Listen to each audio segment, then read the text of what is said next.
Fala galera, beleza? Aqui é Fernanda Rocha. Eu sou anfitriã, vocês já sabem disso, né?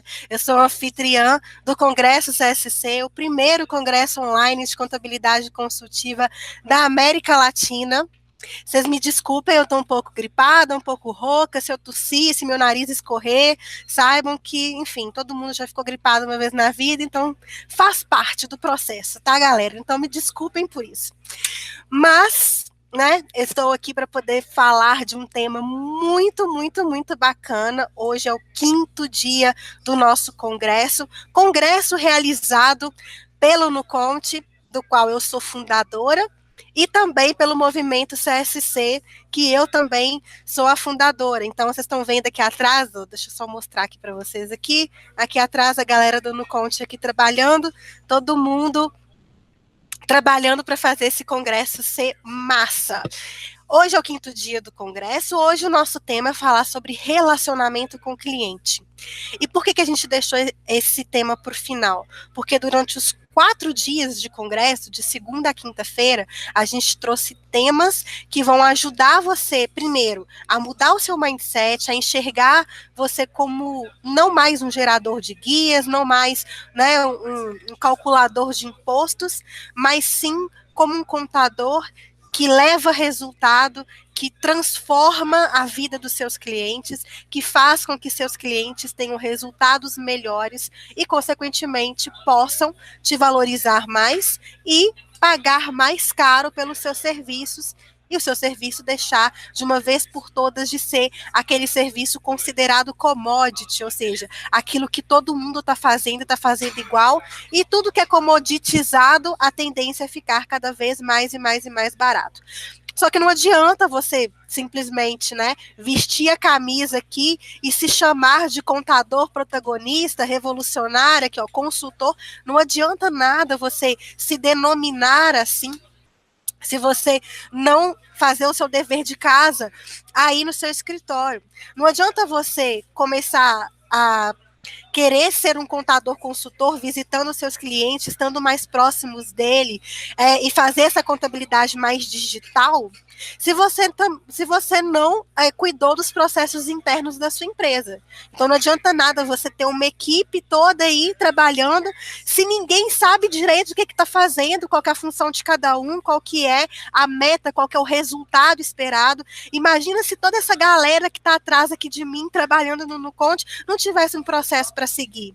Toda hora alguém ia chegar aqui no meu ombro, me cutucando: Fernanda, como é que faz isso? Fernanda, e aquilo? Fernanda, não sei o quê. Então, quer dizer, eu sei que você pode estar vivenciando isso no seu escritório, totalmente atrelado na parte operacional, totalmente atrelado nessa questão de ainda estar tentando arrumar formas para delegar o seu trabalho, né, o seu papel de contador para os demais funcionários, mas esse papel é fundamental, essa passagem de bastão, né, do seu conhecimento e da sua figura de contador, você repassar esse conhecimento, multiplicar esse conhecimento para a sua equipe, é fundamental.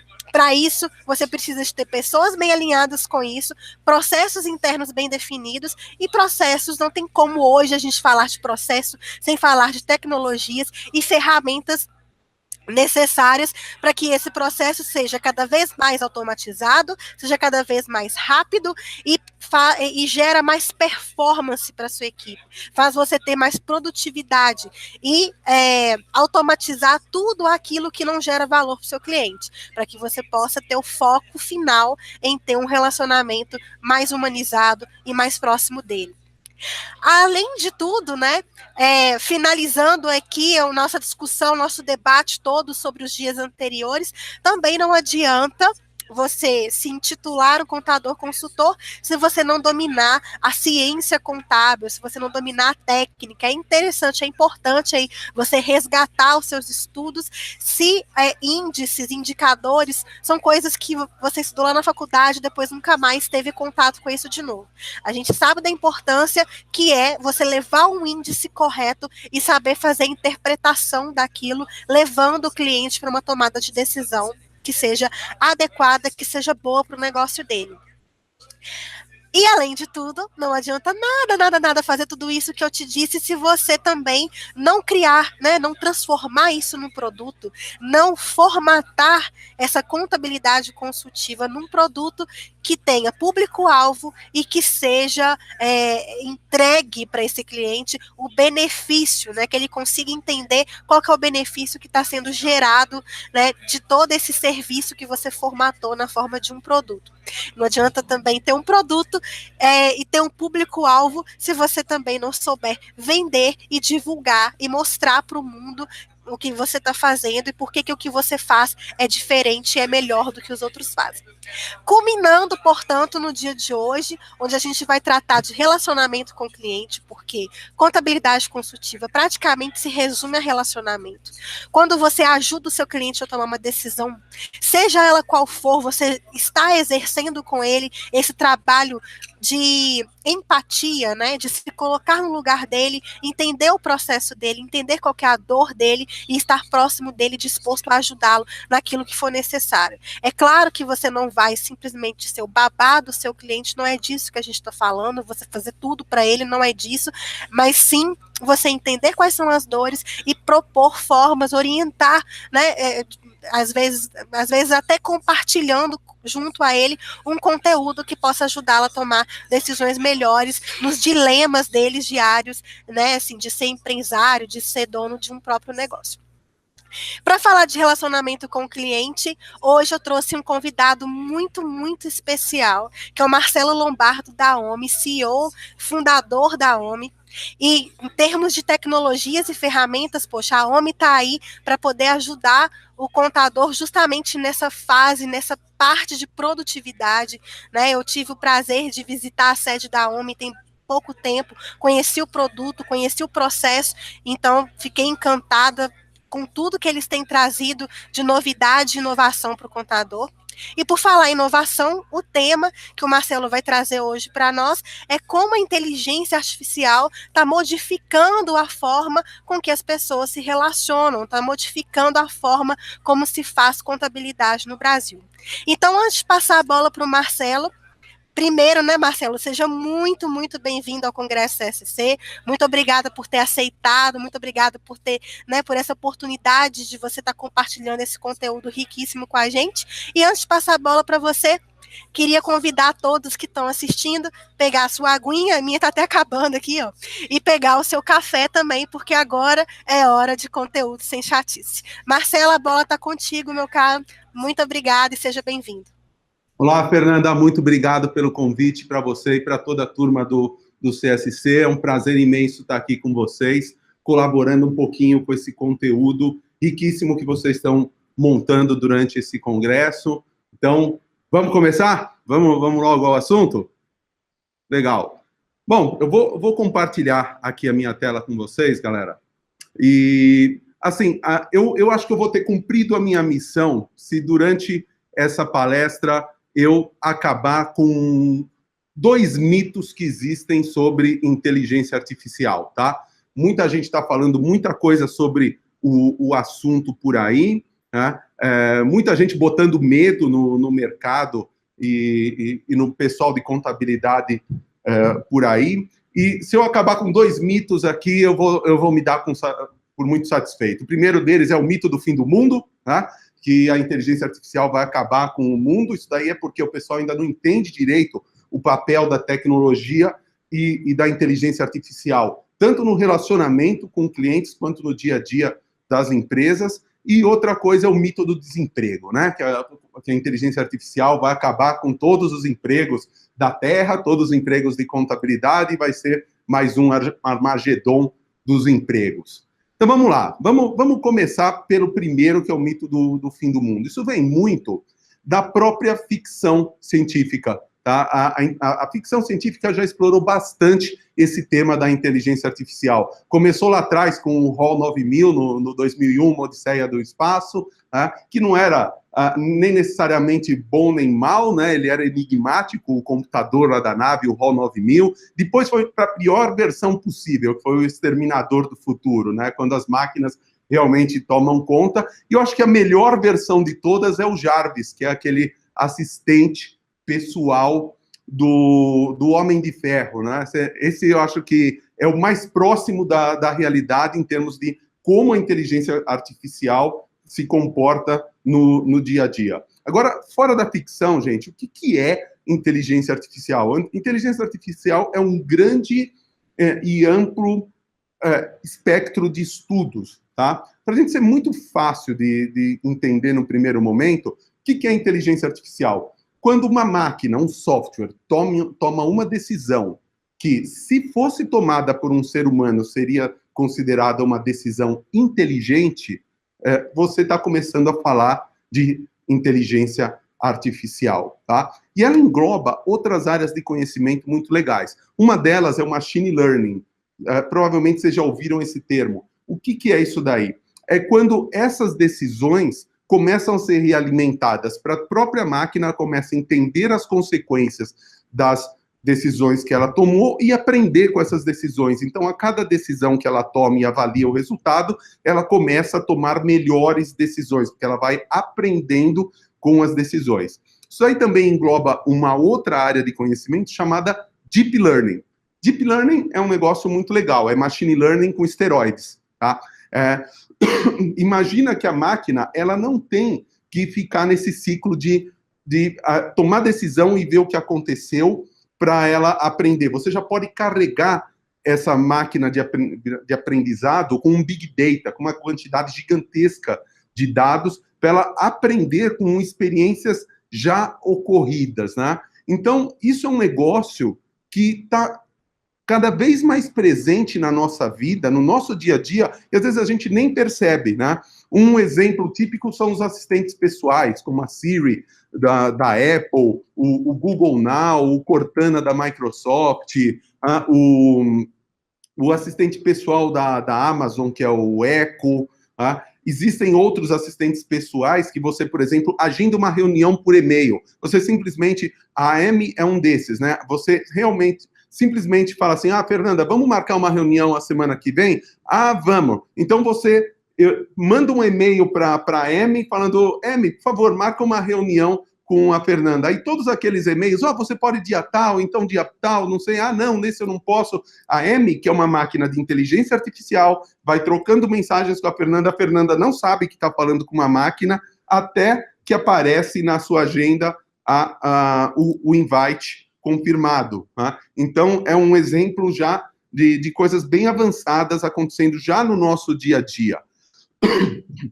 Tem outras coisas também onde a inteligência artificial já está presente. Por exemplo, no antifraude. Toda vez que você faz uma compra na internet, como você clica, como você navega, tudo isso daí vai dando um padrão de comportamento onde a máquina vai aprendendo com isso e entendendo o que é fraude e o que não é de uma compra online. Desculpa, eu também estou gripado, gente. Não é só a Fernanda, não, tá?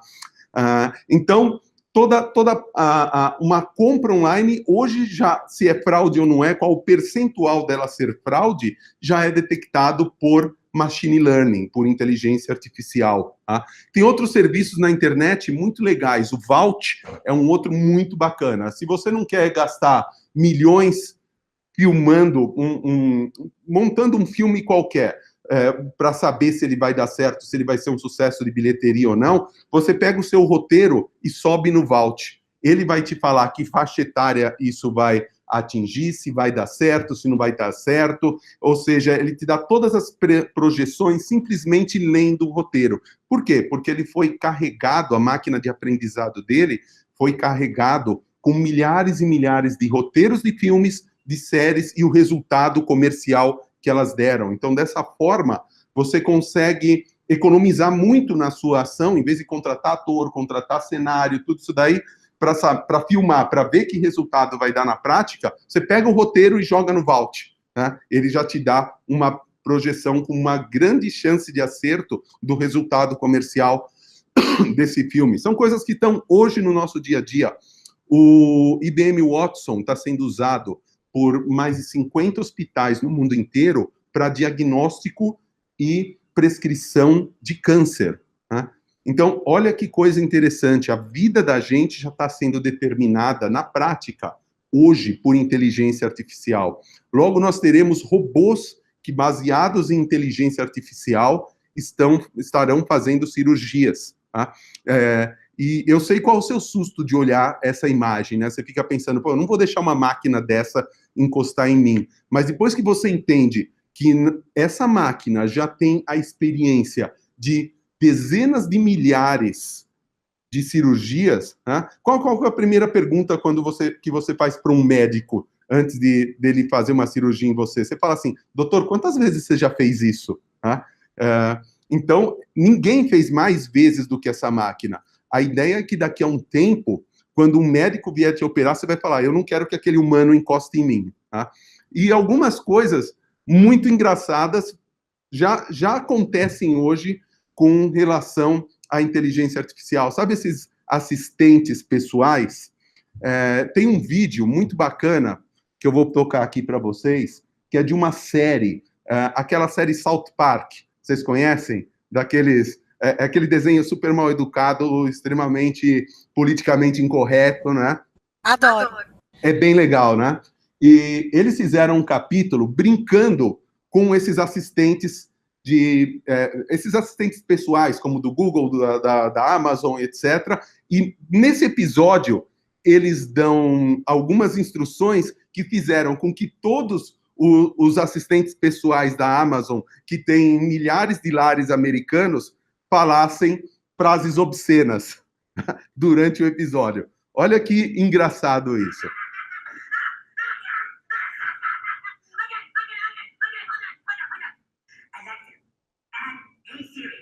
Okay, Google, repeat after me.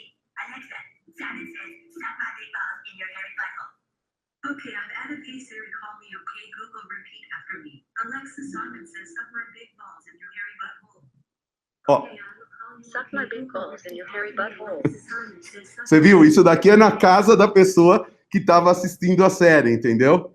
Ou seja, eles deram um comando para o Alexa, que está na casa da pessoa, falar uma frase obscena. Você tem uma ideia de até onde já chegou toda essa tecnologia de reconhecimento de voz, que é tudo baseado em machine learning. Agora, gente, e na gestão empresarial? O que de verdade na gestão empresarial? A gestão empresarial vem há muito tempo passando por grandes mudanças, né? No século passado, uma área de contabilidade era assim, depois começou a ser assim, né? Quem que lembra das telas de fósforo verde? A tela fica bem simplesinha desse jeito, né? Com pouco campo, com pouca coisa para preencher, até os sistemas de nova geração, como o OMI é um deles. Esses sistemas, eles são a base para você conseguir implementar machine learning e inteligência artificial, porque eles têm algumas diferenças técnicas que eu vou explicar agora para vocês. Primeira coisa, eles estão em nuvem. E segunda coisa, eles têm uma tecnologia chamada multitenant. O que é multitenant? Você já ouviu falar em multitenant, Fernanda? Não, o que é multitenant? Multitenant é o seguinte, ó. Aqui eu tenho uma imagem que mostra, desde o momento da tecnologia, vamos dizer assim, do século passado, onde cada usuário acessa seu aplicativo e tem seu banco de dados individual, até uma parte intermediária, onde todo mundo compartilha um aplicativo na nuvem, mas ainda tem banco de dados independentes, até o multitenant. O multitenant é quando todos os dados de todos os clientes estão no mesmo banco de dados. Então, isso daí torna com que seja muito mais fácil você expor essa grande massa de dados para machine learning e para algoritmos que vão entender as diferenças entre essas empresas, que vão aprender com eles e sugerir alguma coisa, tá? O que a gente já está colocando na prática? Hoje, nós já temos na prática funcionando em gestão empresarial com base em inteligência artificial. Nós aqui da OMNI estamos dando crédito, tá? Com base nisso daí. Então, um usuário do nosso sistema consegue fazer antecipação de recebíveis ou desconto de duplicata, como é falado, por dentro do sistema, com zero burocracia e com 1/3 da taxa que você pagaria no banco. Como que é possível a gente dar uma taxa que é 1/3 da taxa que tem no banco? Por quê? Porque com o uso de inteligência artificial, a gente consegue ver o comportamento desse usuário, como ele opera o sistema e entender o que é fraude, o que custa muito caro no crédito, o que deixa a taxa alta. É fraude. A gente sabe com mais de 90% de certeza o que é fraude, o que não é, com base no aprendizado dos casos onde era fraude e nos casos onde não era. Tá? Esse é um exemplo onde machine learning está levando a barateamento do crédito. Olha para você ver como é interessante. Um usuário nosso, ele clica aqui, vê como está o fluxo de caixa, opa, tem um buraco. Aqui embaixo está a lista dos recebíveis dele, ele clica, e se eu antecipar esse títulos? Opa, o fluxo de caixa ficou legal, eu clico nesse botão, em menos de 30 minutos o dinheiro está na minha conta, sem ter que imprimir borderô, pegar 50 assinaturas e de joelho lá para o gerente do banco, ainda ter que fazer um segurinho para bater a meta dele, né? Então, é uma fração do preço do que você pagava no crédito e com muito mais facilidade, simplesmente pelo processo ser alavancado por inteligência artificial. Outra coisa que já está em uso atualmente, a conciliação bancária por inteligência artificial. Então, na hora de reconhecer que determinado lançamento no seu extrato é uma despesa, é uma tarifa, é determinado tipo de despesa, nós estamos aprendendo dentro do nosso banco de dados com o que mais de 80 mil usuários estão classificando. Então, essa base de aprendizado faz com que a gente sugira qual é a classificação certa com muito mais probabilidade de acerto do que um ser humano. Tá? Então, na hora de fazer um lançamento de um contas a pagar, ele sabe que, por exemplo, a AES Eletropaulo tende a ser energia elétrica porque milhares de pessoas já classificaram isso. Então, ele começa a aprender automaticamente isso daí.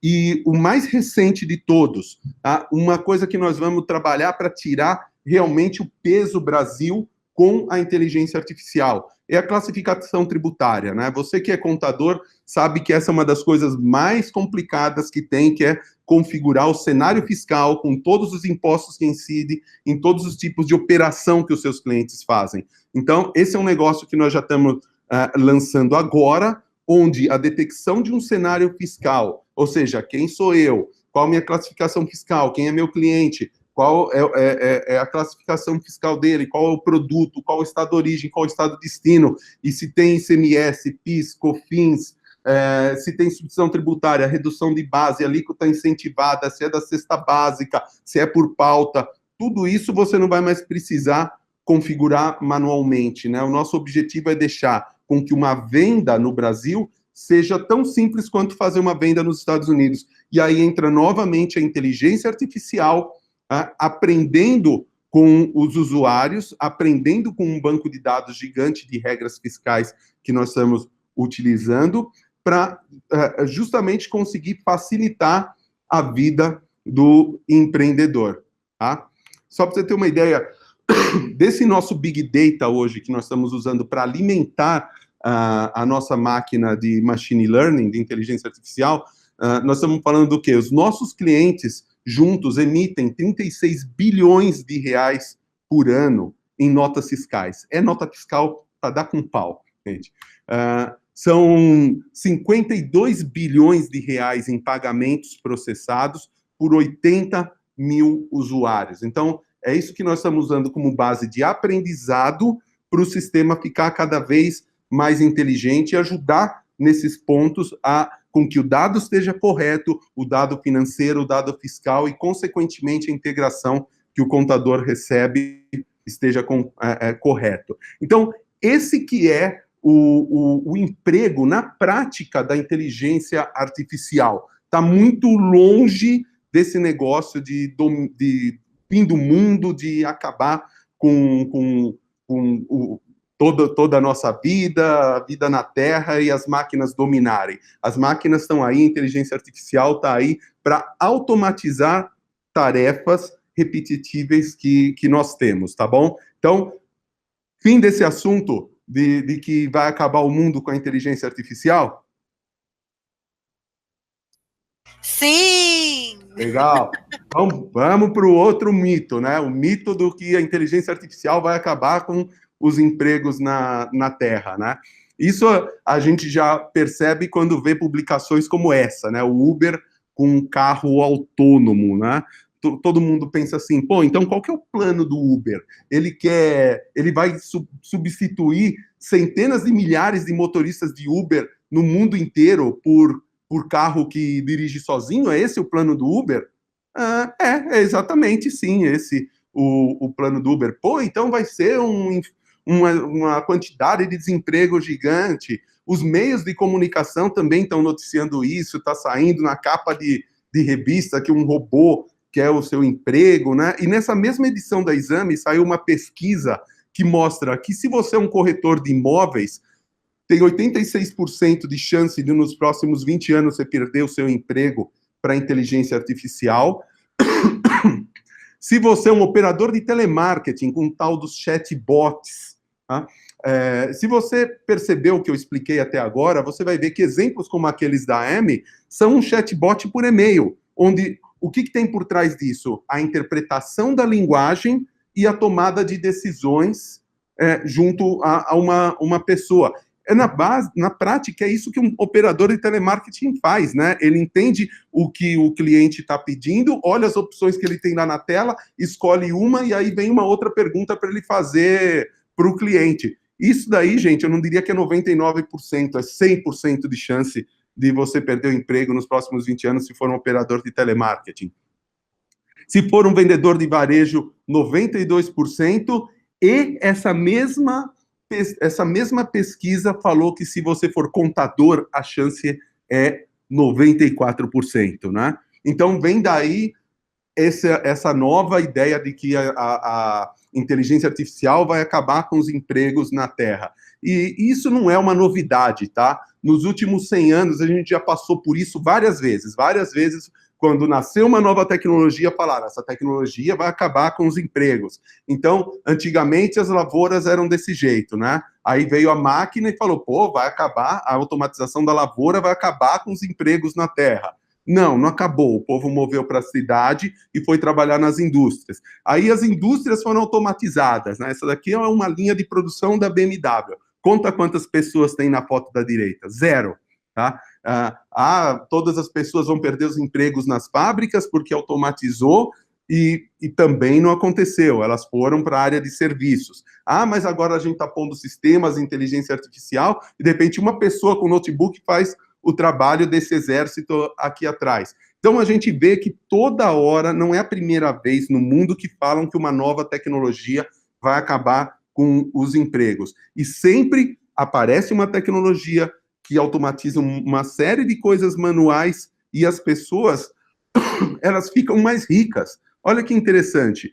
Nos últimos 100 anos, gente, a população da Terra ficou 4 vezes maior. Tem 4 vezes mais gente procurando emprego do que tinha há 100 anos. Só que a renda média do trabalhador é 11 vezes maior. Isso daqui é comprovação definitiva de que quando a tecnologia automatiza algo repetitivo, algo que máquina já pode fazer, as pessoas automaticamente transitam para fazer coisas de maior valor agregado e que tem uma remuneração melhor do que antes. Então, esse medo é um tanto quanto infundado. Se a gente observar também, nos últimos, desde 1960 para cá, quantas pessoas viviam abaixo da linha da pobreza no mundo, que é abaixo de $1,25 por dia? Em 1960, eram 65% das pessoas do mundo.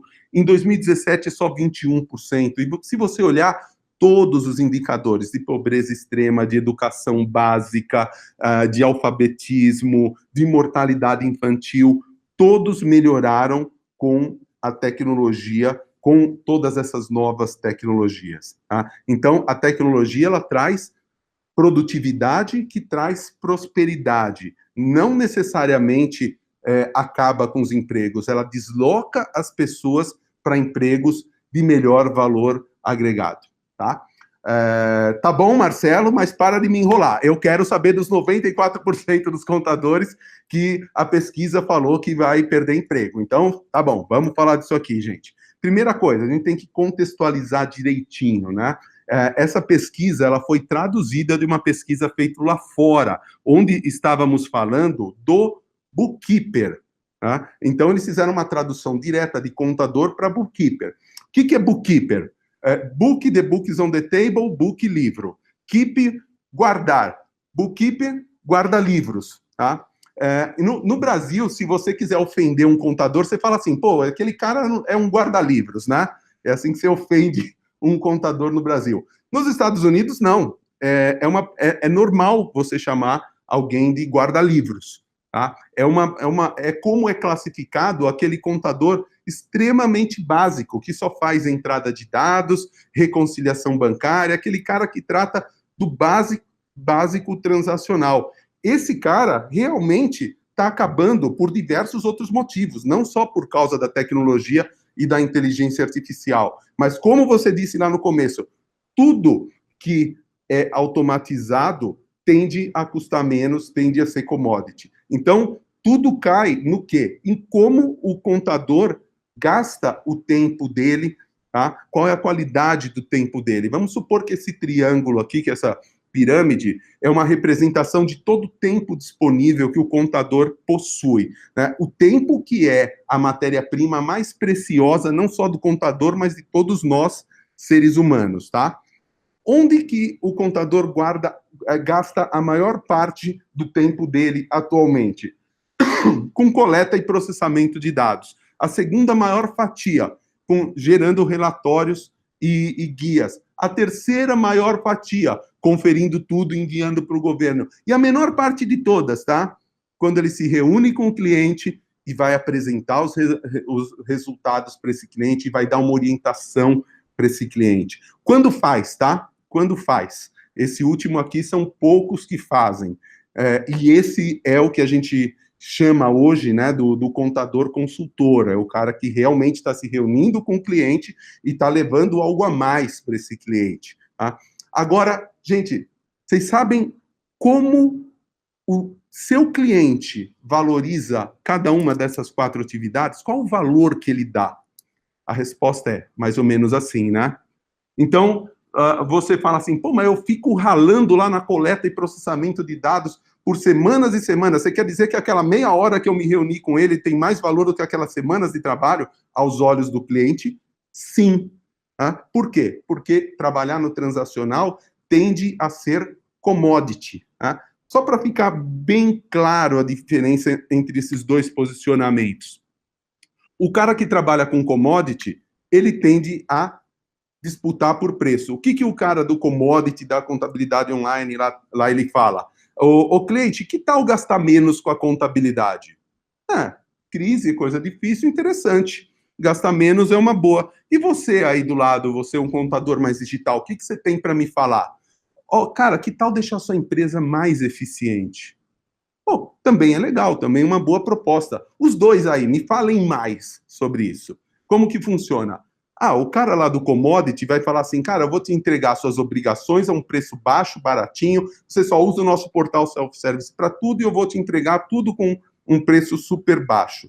Como que fala o contador da era digital, o contador consultor? Ele fala assim, cliente, que tal a gente sentar junto e fazer um plano para o seu resultado melhorar 25% no próximo exercício? E eu vou acompanhar com você e todo mês eu vou sentar aqui com você, com a sua equipe, e vou ver o que está dando certo, que vai dar errado, a gente vai corrigir o rumo e você vai ver. Nós vamos conquistar um resultado melhor para você.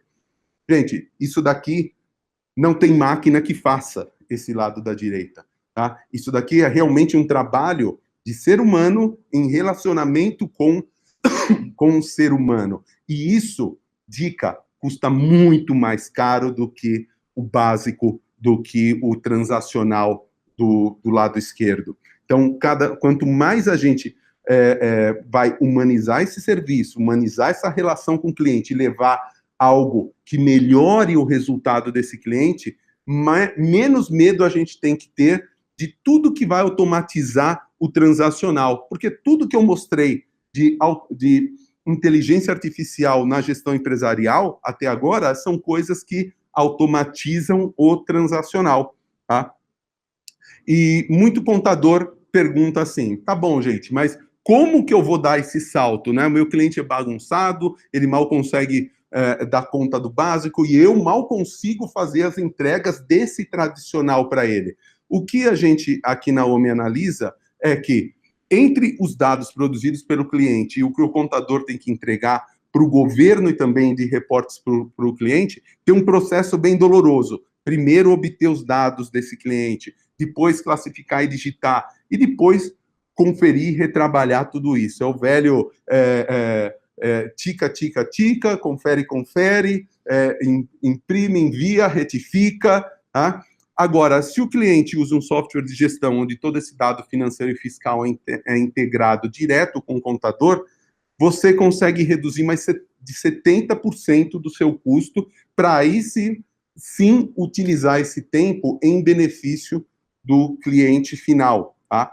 Então, aqui é que o relacionamento com o cliente sobe um degrau. Ele sai de simplesmente entregar obrigações e vira em realmente adicionar valor para esse cliente a partir de um trabalho consultivo junto com ele. E eu acho que o que resume tudo, e uma das partes mais importantes do que eu estou falando, é o porquê. O porquê a gente faz tudo isso, gente. Porque nós aqui, eu creio profundamente que o que vai mudar esse país é o empreendedor, é o empresário, principalmente o pequeno empresário. E aí eu pergunto para vocês, qual é a categoria, a única categoria que está em contato, não com 99%, mas com 100% desses pequenos empresários? É você, contador. Tá? Então, não é querer dar uma responsabilidade grande para vocês, mas salvar o Brasil está na mão de vocês. Vocês são a categoria que podem ajudar a complementar esse empresário no que ele tem mais dificuldade, no que ele tem mais problema mais bloqueia ele para o sucesso dele, que é justamente esse trabalho consultivo, esse trabalho de realmente apoiar o pequeno empresário. E é isso, gente.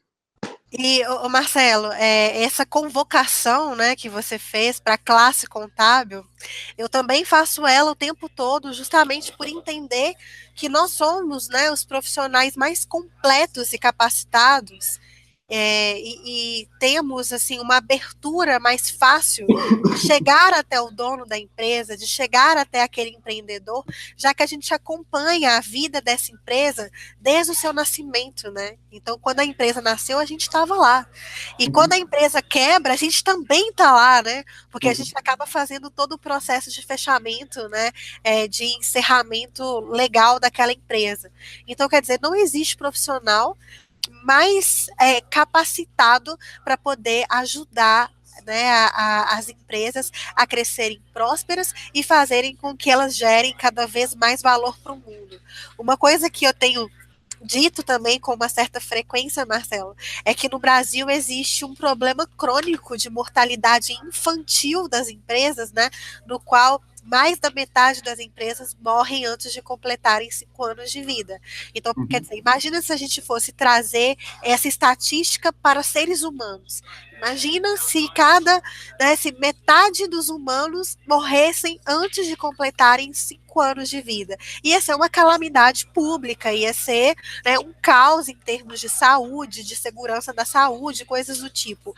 E aí, quando a gente traz esse resultado para a realidade das empresas, parece que a coisa não é tão alarmante assim.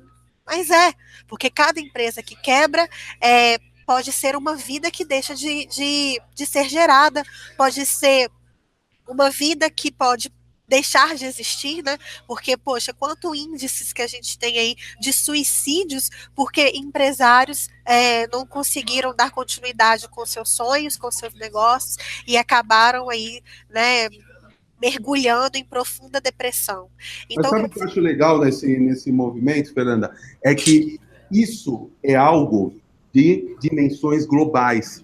Nós estamos em meio a uma mudança de realidade no cenário contábil que está acontecendo ao mesmo tempo no mundo inteiro. Tá?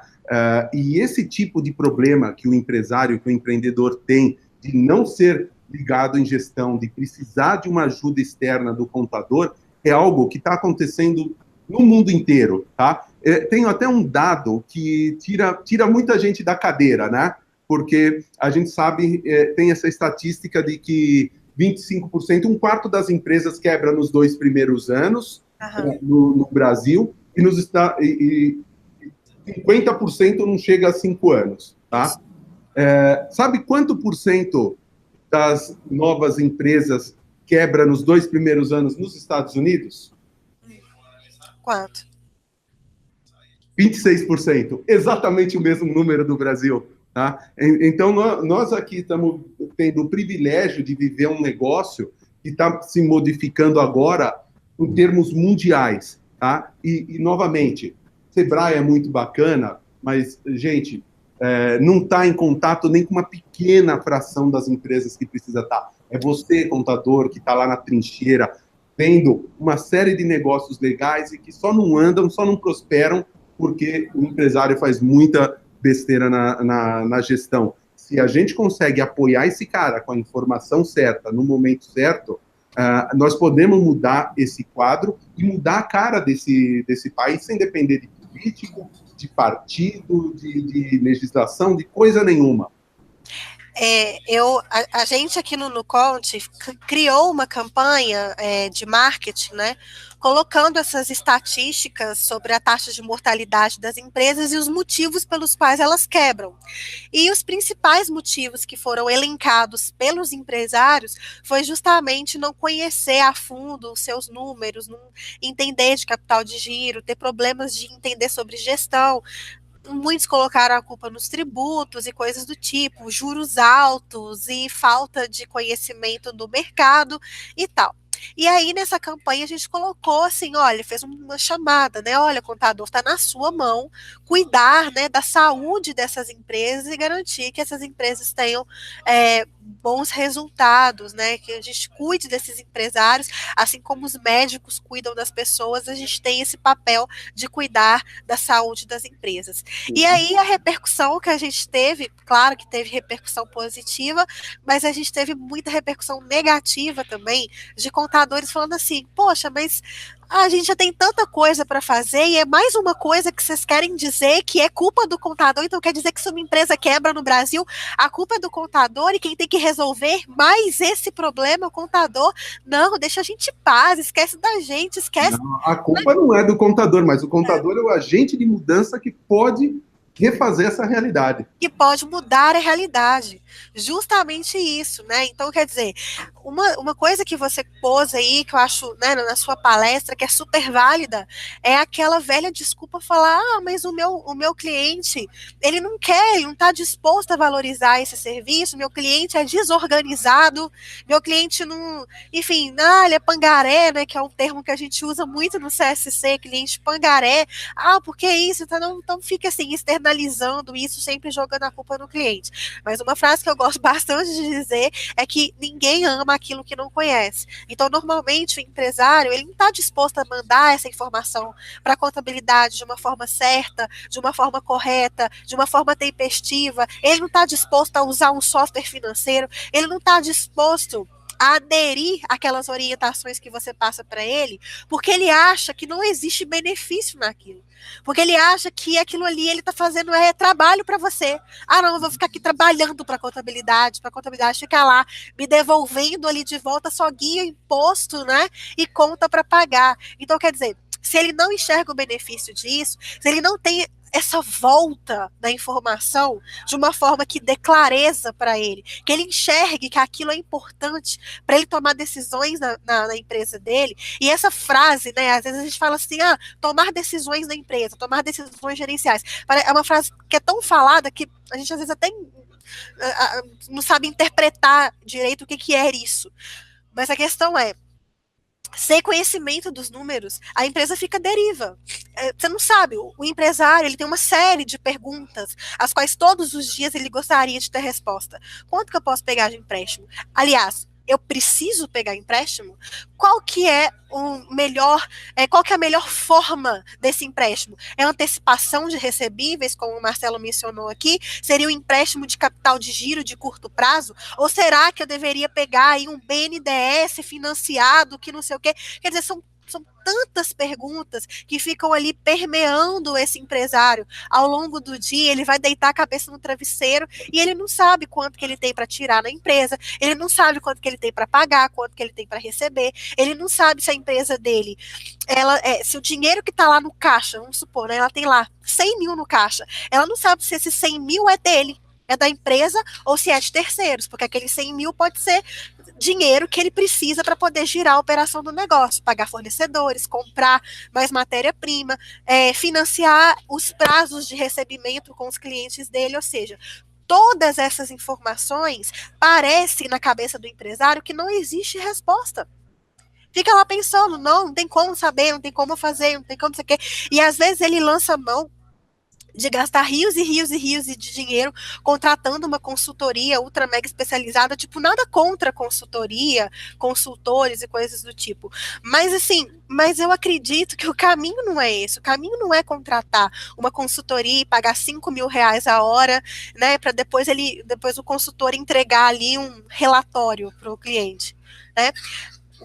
Assim, a solução desse problema, né, desse impasse do empreendedor, está na cara dele, assim como está na sua cara, contador. O seu cliente dorme todo dia, né, com a cabeça no travesseiro, pensando que não tem como saber se a empresa dele está ou não está dando lucro. E você estudou para isso. Você estudou para isso.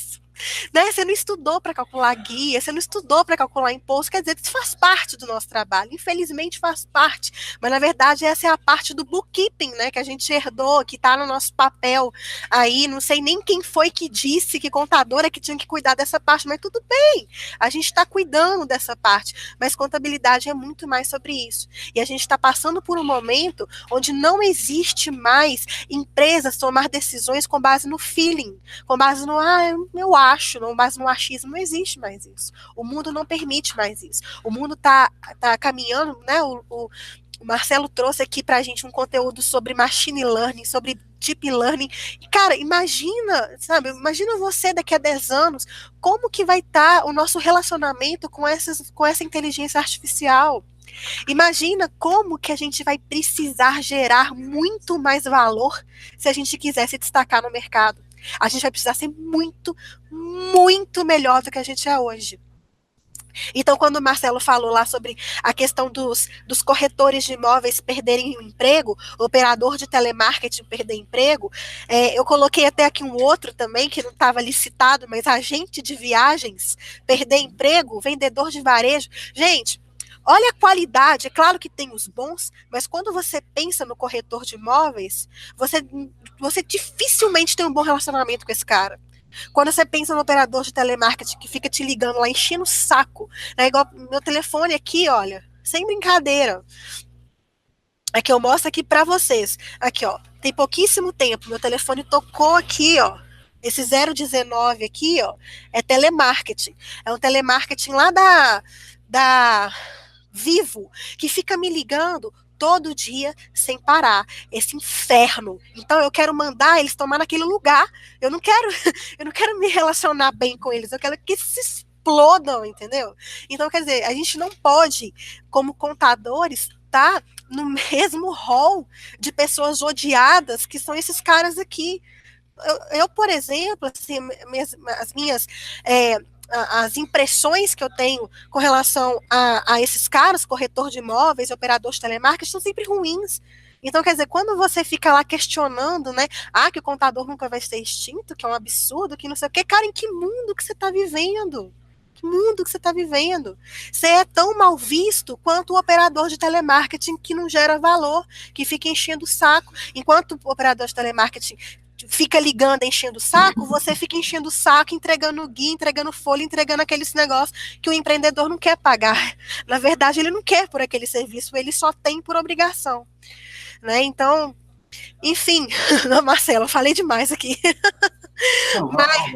É legal entender que esse é um processo mundial, tá? algumas empresas top lá de fora de contabilidade, né, para comprovar essa tese que tudo que é o transacional, que é o básico, que é o bookkeeping, tende a custar cada vez menos. Né? Algumas empresas top lá de fora, sabe como elas estão precificando?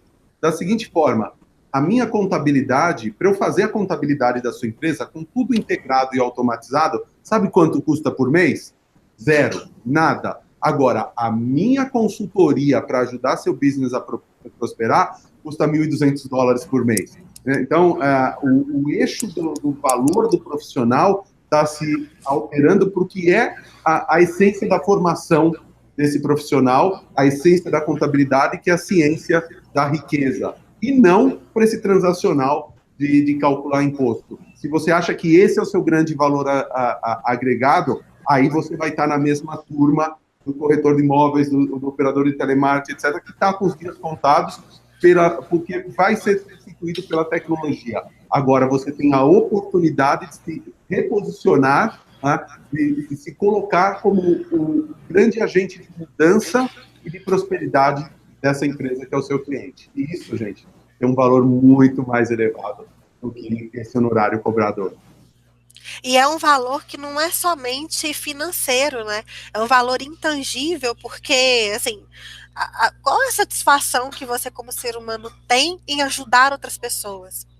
Isso está intrínseco, né, na gente, em querer, assim, em se sentir bem quando a gente ajuda o outro a alcançar algum tipo de resultado, algum tipo de sucesso. Isso faz bem para nossa alma, faz bem para nós mentalmente. Isso evita que a gente fique indo no psiquiatra tomando remédio tarja preta, cara. Quando você tem um propósito e vê que esse propósito está sendo bem atingido, que você está realmente, poxa, ajudando a gerar mais empregos, ajudando a tirar uma situação de uma empresa de uma miséria, digamos assim, de uma situação de insolvência financeira, e levando ela para uma situação de folga, de conforto, de resultado, né, de crescimento, cara, isso não tem preço, assim, tanto é que não tem preço que o que você vai conseguir quando você, né, ter esses cases de sucesso com seus clientes, é seus clientes sendo seus fãs, vendendo, né, sem você nem pedir, eles vão estar te indicando para outras pessoas, eles vão estar aí, né, sempre falando bem de você onde quer que seja. E contabilidade consultiva não é só sobre você mostrar índices, indicadores para os seus clientes, é você justamente ter essa proximidade com ele, independente do que seja. Então, assim, o foco nosso tem que ser fazer com que aquela pirâmide, né, a gente consiga trabalhar de forma que tudo aquilo que está lá na base, que a gente gasta muito tempo, a gente consiga automatizar, a gente consiga colocar inteligência artificial para trabalhar aí para a gente ao nosso favor, e aquilo que a inteligência artificial não consegue fazer ainda, pode ser que mude, né? A gente não sabe, né, Marcelo? Daqui a uns 100 anos, sei lá o que pode acontecer, mas, né, o que a inteligência artificial a curto e médio prazo não vai fazer é justamente se relacionar humanamente com o seu cliente. E esse é o nosso papel. Quando conseguir, a única certeza é que o nosso papel vai ser cada vez mais nobre e de maior valor agregado. Isso é o que a história dos últimos 100 anos mostrou. É isso aí. Marcelo, muito obrigada, então, pela sua participação. Eu só queria fazer, antes de encerrar, fazer um último comentário sobre a sua palestra, que eu achei bacana, sobre todo o conteúdo que você trouxe, sobre a questão lá, né, do multi-tenant, tudo, e a importância do banco de dados único, compartilhado com vários usuários e tudo. Eu fico pensando assim, igual, por exemplo, né, as contabilidades, elas têm seu poder, né, um valor aí muito grande, que é um banco de dados imenso sobre as informações dessas empresas, né? E isso, assim, hoje não tem necessariamente muito valor, assim, claro, né? Essa é uma coisa meio intangível, que nem Bitcoin, né, que vai valorizando aí e tal, mas assim, eu já vi estudos que dizem que o futuro é sobre banco de dados, né? Quem detém o banco de dados de algo é que realmente vai conseguir ter, né, assim, vai se pagar muito caro por a detenção dessas informações múltiplas sobre usuários, sobre pessoas, sobre empresas e tal. Então imagina, né, o quanto de dados e tanto de informação que você, contador, tem a respeito dessas empresas. É muito absurdo você ter isso, processar isso e não fazer nada com ela. Então tá mais do que na hora de você pegar essa informação e fazer alguma coisa com ela. É isso aí, transformar em algo útil para o seu cliente. É isso aí. Marcelo, então, muito obrigada por, né, enfim, pelo excelente conteúdo que você trouxe. Muito obrigada pela sua disponibilidade, por estar participando com a gente no congresso, no primeiro congresso online de contabilidade consultiva. Fico muito feliz de todos esses discursos, né, estarem cada vez mais alinhados, independente se é o próprio contador, que a gente teve aqui vários contadores falando sobre esse assunto, independente se são os CEOs, os fundadores de grandes startups, de grandes empresas que estão no mercado contábil, independente se são influencers contábeis também que estão trazendo esse conteúdo, tudo está convergindo justamente para essa postura do contador em ser cada vez mais consultivo. Muito obrigado, parabéns pelo seu trabalho, não só por essa palestra que você deu, mas por todo o trabalho que você tem feito aí com a OMI, né, todo o sucesso que você tem alcançado diante dos contadores e, poxa, continue nessa batalha, continue aí nesse papel de fazer com que os contadores se tornem cada vez mais agentes de mudança e pessoas cada vez mais capacitadas de transformar e melhorar o empreendedorismo no Brasil. Obrigado, Fernanda. Estamos juntos nessa caminhada. Você quer deixar aí suas considerações finais? Olha, isso que você falou me lembrou, eu vou deixar só uma coisinha, um recadinho que eu assisti em 2011 numa palestra do Bruce Dickinson, que é o vocalista do Iron Maiden, né? Esse cara é um grande empreendedor, a maioria do pessoal não sabe. Ele subiu no palco e repetiu umas 4, 5 vezes que odeia cliente.